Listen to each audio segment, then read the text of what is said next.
لكن في كاس الكؤوس، كاس اتحاد شمال افريقيا الفايزين بالكاس لقاو اسامي جد نتعرفوا عليهم الاربع فرق اللي باش يشاركوا، نرجعوا نحكيوا بعد لحظات.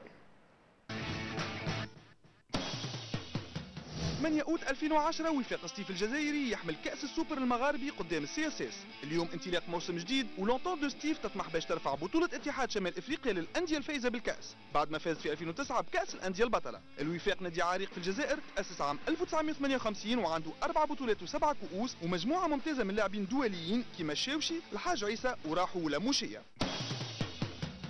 ممثل المغرب هو الجيش الملكي اللي تكون هو زاد في 1958 وتحصل على كأس العرش في الموسم الفارط.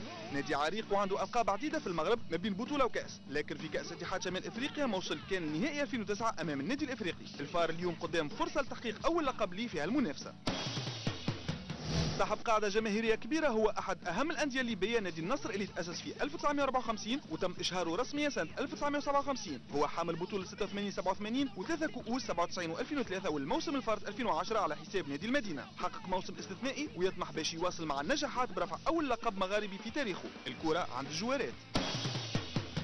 بقيادة المدرب الجزائري رشيد بالحوت، الأولمبي البيجي متنافس جدي على لقب بطولة اتحاد شمال افريقيا للأندية الفائزة بالكأس بعد موسم استثنائي تحصل فيه أبناء عاصمة السكر على لقب حلو وهو كأس تونس الموسم 2009-2010. صحيح الأولمبي البيجي ما تحصل كان على زوج كؤوس في تاريخه عام 93 و2010، لكن يقعد فريق عنده تاريخ كبير تأسس في 1929 وهو منجم لاعبين ممتازين ودوليين كيما مراد المالكي، عادل النفزي ومحمد السليتي.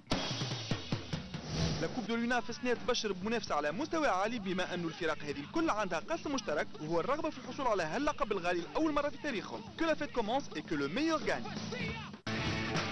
فريق النصر الليبي زاد فريق اللي امضى فيه هيكل الممديه الاسبوع هذايا عقد في مادي بن فله بالضبط، وفي مادي بن فله معنا زوز لاعبين. فريق النصر زاد فريق معتبر، فريق كبير.